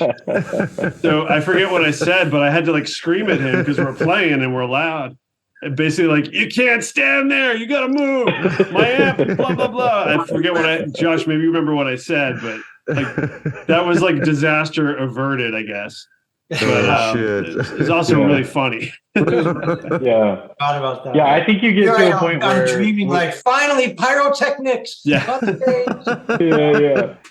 Well, I think you get to a point where, like, if you have that sort of connection and that trust on stage, even the biggest disasters become like moments of levity, or even the smaller disasters, right? Because usually when you think back to things that you're disappointed about on stage, it's not the biggest disasters. The biggest disasters are like, oh, the power went out, or we all played a different song at the beginning, or whatever it might be. I feel like that's few and far between. It's the smaller ones, the disappointments. So like, I missed that entrance, or like, oh, that one measure of 2 that was supposed to be in there, I played 3 and it got off for a second, or whatever. Those are the things that tend to haunt in my experience. Yep. But the more sort of trust that we have for each other, and the more that we have got like the essential nature of the group and the music is bigger than the individual performance, like I said before. The more that even those little things, they just become criticisms to, make things better next time. But then, sometimes the relief comes when you can laugh about it. When you can say, okay, there was a screw up on stage, but like the overall essence of what we do is so good and together and, tight and all those things, all those adjectives, that when there is a mistake, you can kind of laugh about it. You can go, that's right, we're human. We're not machines. I forgot about that. That's a great moment, because when you have a situation where, because you don't have that connection or you don't have that trust, where a mistake feels a little like, am I going to get fired? Did I just screw up our chances of whatever we're doing next? That is an incredibly negative, stressful situation to be in, even if it's a tiny mistake. To feel like your whole job, your point of being there is failed because you made a small mistake. Right. Yes. It's really easy to fall into that mindset, especially when you're first starting out, because you feel like everything is high stakes. Yes. So pushing through that, getting to the point where you have enough trust to be able to laugh at the mistakes, I think that's the real that's the place to be, as a mature artist. I think we're coming back to the band really not having, like, none of us bring ego into it. When a mistake happens on stage, 9 times out of 10 we'll laugh it off, or nobody notices but the one guy that had the mistake happen. But we laugh it off, and then later on we own it, we talk about it, and like, what are we gonna do next time to make sure that doesn't happen again? Like, there's no animosity or like, you fucked up, you ruined the whole show. It's just like, oh man, wasn't that hilarious when my pedal board crapped out during my solo? Like, it's just like, we'll make sure that doesn't happen again, and we move on. In our first live show, I counted off "Forgive Me" in the wrong time signature. You guys remember that? I stepped on my pedal during my wasteland. It was supposed to be like just me for like 2 bars, and I hit the fucking clean channel. And I was like, dong, dong, dong. I was like, oh, it was like, I do remember that. Playing. I'm like, no, then we just kept going now. Like, and that comes back to that element of trust I think we have for each other. Like, we literally, at least we were like laughing on stage about it, but we kept playing the song. We switched it back. Like, we recover. And that's the biggest thing. I think earlier on I was a little more nervous about like those kinds of things happening. And certainly, I like to aim toward perfection, but none of us are ever perfect. No. The fact that we can laugh that stuff off in the moment, I think it goes back to that idea of like we got each other's back. Like we know when we fucked up. We know how to recover together, and like we'll figure it out. So. See, that's the key word you just said was recover. A lot of times the audience don't even know you messed up. It's right. You messed up. They don't know you messed up unless you make a point of them letting them know you messed up. But no, I mean, shit. If you're not human, and you guys don't screw up once in a while, then I don't know. You're not human, I guess. So it just happened. I think is important. We laugh it off on stage and we trust each other. But after we talk about it, and sometimes it's hard, and the question is, why did that happen? And sometimes it comes off like, well, asshole, I feel bad, but my foot stopped. but there are so many different answers. Like sometimes the answer is my monitor kicked out and I can't hear anything, so I couldn't deliver what I needed to deliver, right? Or like that thing with the stage. For me, I messed up Dream Away at the Raven, and I don't know that many people besides you guys heard it, but I couldn't shake it. And I remember writing you guys all a message saying it was unacceptable. I'm going to learn Number of the Beast by Iron Maiden perfectly in order to get my chops back up, because I need to be a better bass player, because you guys deserve that. And sometimes it's just like, I just fucked up. It's just like wait a second. You gave yourself penance for messing up a bass part. So you basically like 5 Hail Marys and a couple Our Fathers and some Iron Maiden. We're our own worst critics too, because I remember that moment that you mentioned. I remember you. I remember I remember the aftermath. No, I remember. No. I remember the moment when you texted us on Slack or whatever, because we're nerds. We have Slack with like 17 channels to keep organized in all our stuff. Josh was like, "I'm so sorry, I fucked up last night. Blah, blah, I'm gonna work on it." I'm kind of like, I don't know what you're talking about. I didn't notice it. So like, I think we're our own worst critics in ways. But then also the good thing, it can be a bad thing if it gets too negative, but it can be a good thing, can be motivational. And it obviously motivated you, and I've had similar experiences where like I really didn't like the way I played that part of the song last night. I want to get better at this, and I'll work on it. So like, I didn't notice it during the show. So. But you're bringing that out yourself. You're not having another bandmate tell you, "Listen, dude, you need to get your shit together and you need to work on this stuff." You guys are recognizing this yourself and saying, "Hey, this is something that I've got a shortcoming on right now, and I'm going to take care of it, and I'm going to get better at it." You're not having each other say, like I just said, "Hey, that was shit, and you need to get better, or something's going to happen." Like David was saying, now your job's on the line because you got to get your ass better. But no, we're talking about the sign that we want to hang up for you. Do better. Except for Sean, we just constantly tell him to do better. Do better. They just look at me and say, "Do better." We don't have one of those viral videos yet where where I'm yelling at David saying, "David, you got to pick up the fucking pace," and then David throws a stick in my head, and then I dive at him over the kit, and we just start going at it. No, not yet. Not yet. We'll work on it. We'll stage it. You need to do that. Yeah, I mean, we're all perfectionists, in different ways, and. When we need to carefully aim criticism at what someone else is doing, it comes from a place of constructive love, I guess. Yeah, it comes from the heart, and like you said, constructive love, and I mean that's good. And I don't think, from what I'm hearing, that you guys have to really do that too much, because the person that needs to pick it up usually realizes, I need to do something, change something about myself and my playing or my singing. So I can't see a lot of it going on where you're having to talk with each other about something, because they usually just admit it. Hey, I know I need to work on this. And that's, again, guys, very rare.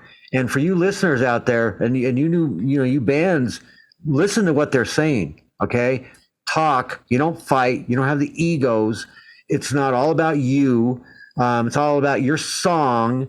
It's about collaborating together as a band and owning it as a band, and not trying to dissect it and break it apart. And I did this, you did that, but I did this. And again, without all you together, I don't care who brings a song in, it's not going to turn out like the same. Yeah.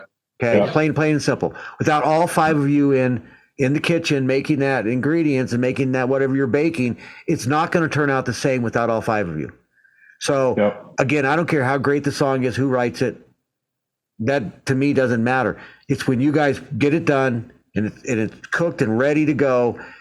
It's because of all 5 of your collaboration together. And that's a phenomenal thing. And you guys should all, which I know you are, just feel freaking proud of that fact that we created this in a brotherhood of a band that think alike, that have the same goals. Again, guys, that's unheard of. And I just want to say, and another thing unheard of is this next tune by Octavate, which is called Space.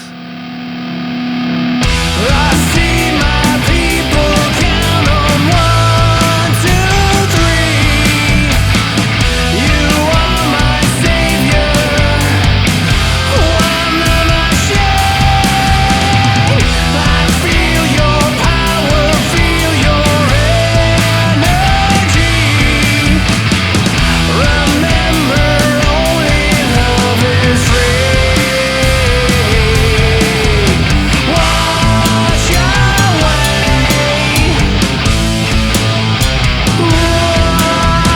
Wash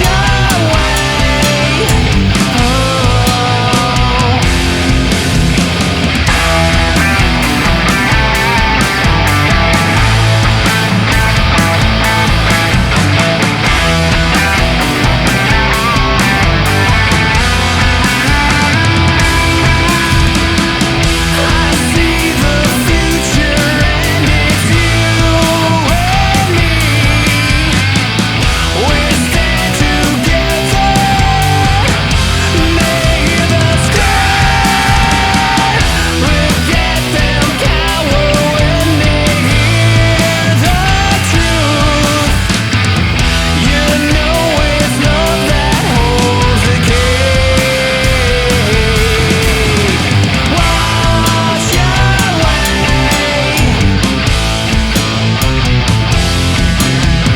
Wash away. Everyone get about your seat. Space beneath your feet and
I don't want to be redundant, guys, but fuck, I like that one.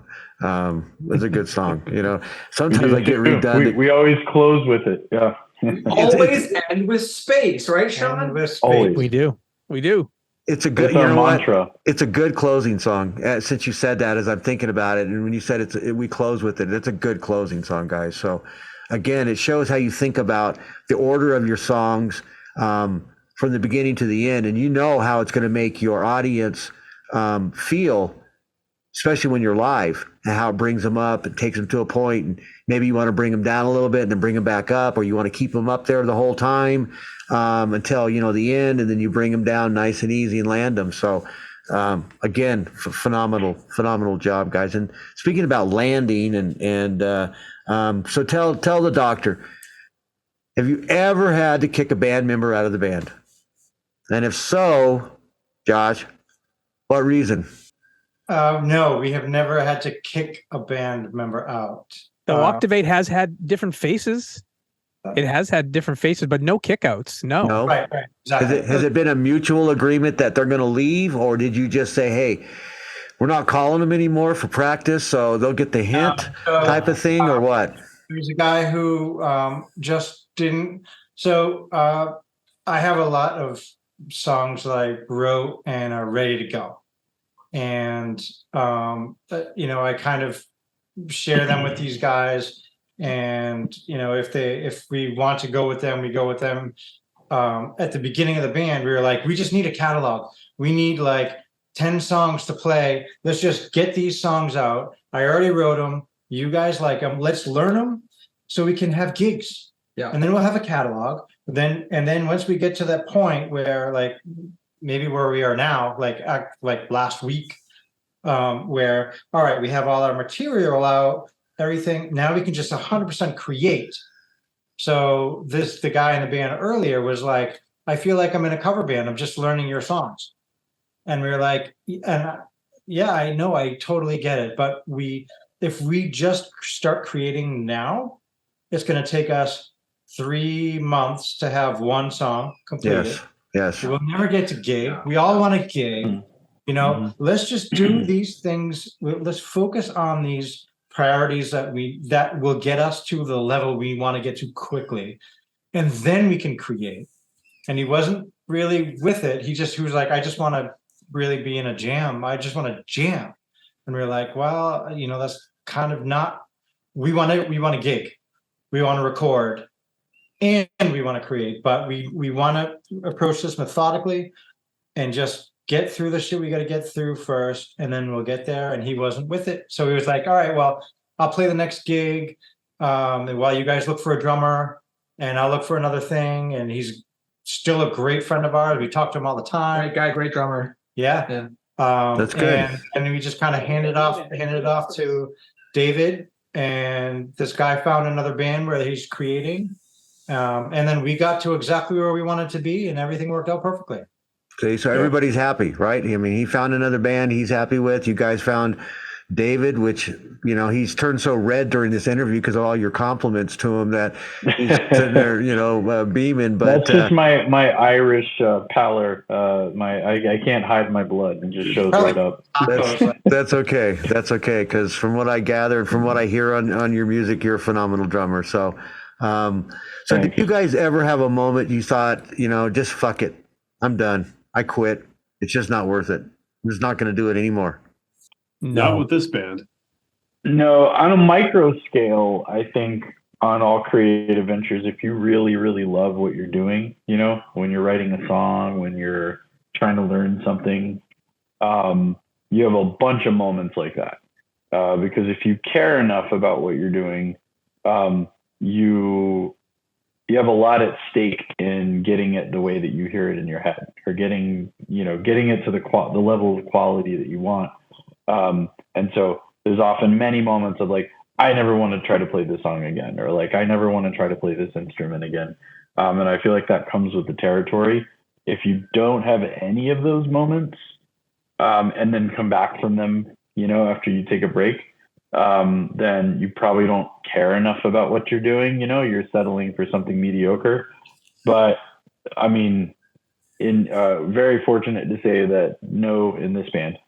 That's good. That's good. I think we've probably all had moments in the past in other groups where, but for me, I don't know. I've never experienced that with a group either. It's always been about me personally. Like, what am I bringing to the table? If I'm not bringing exactly what the level of quality that I think I should, then one of my little moments is maybe I should never do this again because I hate it right now because I'm disappointed in what I'm doing. And then thankfully I've always fought through it. I think a lot of musicians, if not all musicians, hit that patch at one point or another with their playing, their singing, or whatever, and just say, "Shit, I'm done." It's just not coming together the way I want it to, or whatever the case may be. But if you persevere through all that and that mindset, and other people's comments can be another thing that just kills you. Your friends while you guys are playing, you're practicing or whatever, and just sometimes just comments, and you're thinking, "Fuck," maybe I suck, or whatever the case is. But you always have those moments of you question. But I've learned that, in many years I've been doing this, it's like, you know what? I don't have that anymore. It's like, I know who I am. I mean, am I the best drummer out in the world? No. Other guys out there are a lot better than me. Hell yeah. But you know what? I'm the best that I can be, and I'm happy. My guys are happy. We put out good songs. So I just, I just look at it as, I'm not conceited. I don't have an ego, but it's just like, I do my job. And I was going to say that when you talk about you guys coming in either in the studio or on stage, everybody shows up to do their job. And you were talking about, we have that feeling of security with each other. That's it. They show up and they do their job. So you don't have to have that insecurity about somebody saying, Ian's coming in all fucked up again tonight. He ain't gonna play shit, or something like that. You don't have to worry about that. Or, David's all pissed off because, Sean said this to him earlier. Now he's gonna fucking, fuck up on the drums or whatever. I mean, you don't have to worry about that shit. That little bitter, a little fucking, okay, you guys want to fuck with me? Okay, let's get on stage. I'll show you, type of shit. And that is out there, guys. And you guys are looking at me like, sure. And if it doesn't, if you're going, man, it's never ever happened. And that's phenomenal. And that's something you guys embrace, because again, it's rare. And believe me, I've been in it long enough, around more bands than I can count, that I ever want to count. And it's rare. And to see the independent artists, how they are evolving and how they think about their creativity of their music compared to, like, my years of coming through the music and seeing how things change versus, back in the 70s. It's mind blowing at times. It's just like great. It's phenomenal. And again, that's why we want to get you guys exposed out there and let these listeners and beginning bands and bands that maybe are not beginning bands, but they're out there with you guys, get some insight to say, hey, what it should be is, this is what a real band should be. This is what a real band is made up of. And you guys should be really proud of that. So, we are. Yeah. And just want to take the opportunity, to thank you for your role in what you're doing, not only for us, but just for the bands that you bring on. I mean, we talked earlier about, overcoming rejection and things like that. I think what we do is we seek the opposite of that, right? So we all have moments where someone isn't really accepting what we're doing, or, is a polite no thank you. Instead of dwelling on avoiding that, we put our energy toward embracing moments like these, where we're getting real support from people who are doing real things for the music community, locally and at large. So we just like we couldn't do what we're doing right now without social media in general, we also can't do this without people who really deeply care about what bands are doing and helping them get exposure and, really deeply loving the music and actually understanding it and talking about it. So, Dr. Dog, in all earnestness, as I said earlier, thank you so much. This is a wonderful thing you're doing. This is an incredibly validating, like, having this interview with you, and we really appreciate your support here. It's really, really incredible. Yeah, you guys' words are really kind, and the doctor really appreciates it. But know that it comes from my heart, and I believe in it, and I love it, and I love bands like your guys, because it just gives me again that feeling of like, man, we're on the right track back. Because sometimes I feel in the U.S. and in other countries, just the music is shit, and nobody knows what the hell they want to listen to. I know. So it's real refreshing to hear you guys' music. It really is, guys, and I say that from the bottom of my heart. And that's one thing the doc never does. I never say anything I don't have to say, because I don't have to say it, right? I just avoid saying it. But you guys are phenomenal, and it's just been great. And this song, Spinning at You Now, is Zero Matter by Octavate.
That's a cool song, guys.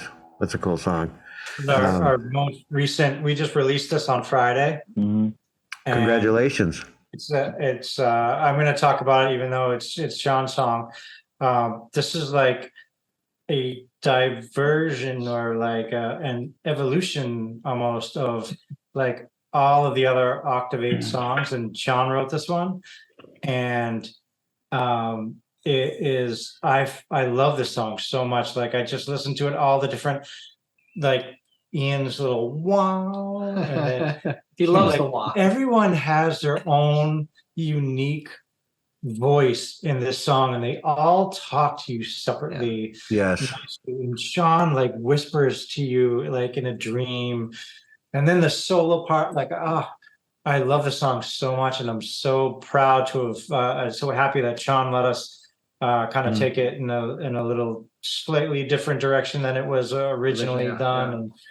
And it's funny when when I've made the first, like my first draft of that song before these guys heard it, it sounded, some of the basics were there, like a lot of the basics were there, the verses and the choruses were there, and the basic guitar parts and drums were there, and I sent it off to my friend, not one of the guys in the band. I was like, hey, can you listen to this?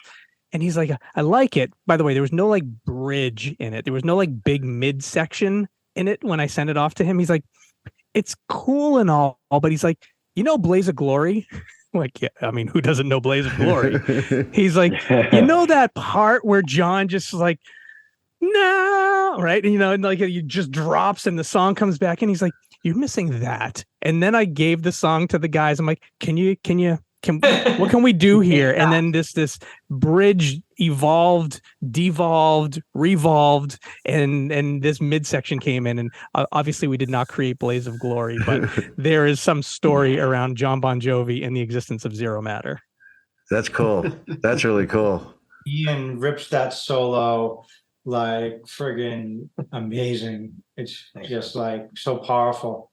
You know what's really cool and listening to you is that I don't think a lot of people dissect the actual song by picking out the different instruments, the different vocals, the different sounds that are in the track. And when you can do that, then you appreciate them so much more. Just like you were saying, doesn't matter what it is, but you appreciate it because if you listen to the song as a whole, you miss that.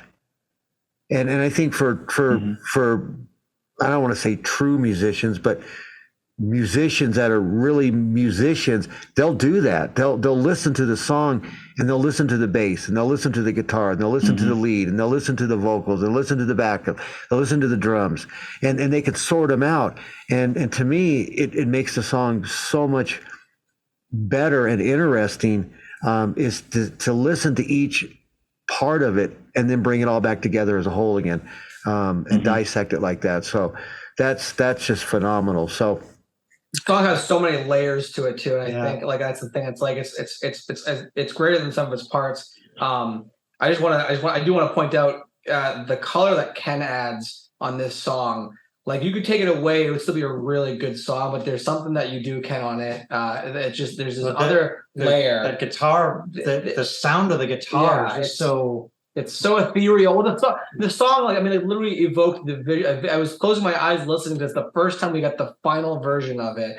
I listened to it, closed my eyes to it. I literally felt like I was floating in the cosmos. It was fucking awesome. Yeah. That's cool. That song, every single person in that song has an awesome part. And like throughout the entire song, you can be like, watch David right now. Yeah. Listen to what Sean said. Listen to Juan. That's the all right. Here comes my bass solo. Every single person in the song makes it fucking awesome. Yeah, that's great though when you can listen to it in that aspect and again not hear it as a whole. Because to be honest with you, I did that for many years with my band and stuff and the songs that we did, and I never really quite dissected them. And then one day I was in my truck and I was listening on the stereo and boom, it was like reality.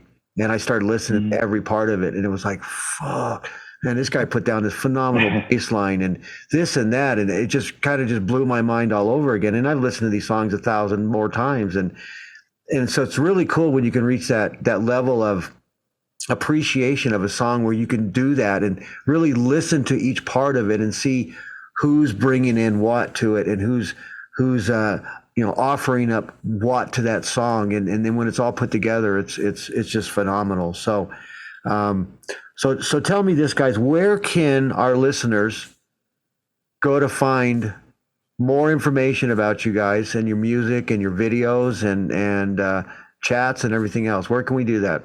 The top place to go to like get everybody in one spot is our website, and it's pretty simple. www.octavate.band. It's not a .com, but .band. And so it's an easy one to get to. Mm-hmm. Okay. That and OnlyFans is the second site you want to check out for. Wait, what was that? Well, Ken's promoting his OnlyFans again. Ken, we told you to stop doing that. Yeah, we told you, we talked about this earlier. Yeah. It's getting hot in here. Come on, Ken, what's up with that? But so listeners, you heard it. Now you know. Go check them out. It's a great band. These guys are awesome. Octavate. Dr. Dog wants to thank Josh, Sean, Ian, Ken, and David of Octavate for joining him today. Was definitely a great time. It was a great talk. Really enjoyed it, guys. Thank you guys so much. And any last words before we sign off and Dr. Dog leaves the building? So what do you got to say, guys? Any last comment? Appreciate you having us here, man. Yeah. So thank you. let's keep in touch, and anything that we can do to help you, let us know, because we're on the same, on the same flight. Right? I appreciate that, guys. And just know, the doctor and MM Radio and Magpie Sally, we will promote you guys as much as we can. More you post, the more I promote. I do that a lot. And just know that it's just been great. So Dr. Dog also wants to thank Dogbone Studio, MM Radio, Magpie Sally, and the doctor's tech guru, Matt Rustin, for keeping me on the air. So everybody keep on rocking. Dr. Dog and Octavate is out. We've left the building. Rock on, guys. Thank you so much. Bands, the good, bad, and the ugly with Dr. Dog. On MMIMM, the show where we get real about the ups and downs of band life. To infinity and tastiness with MM Radio.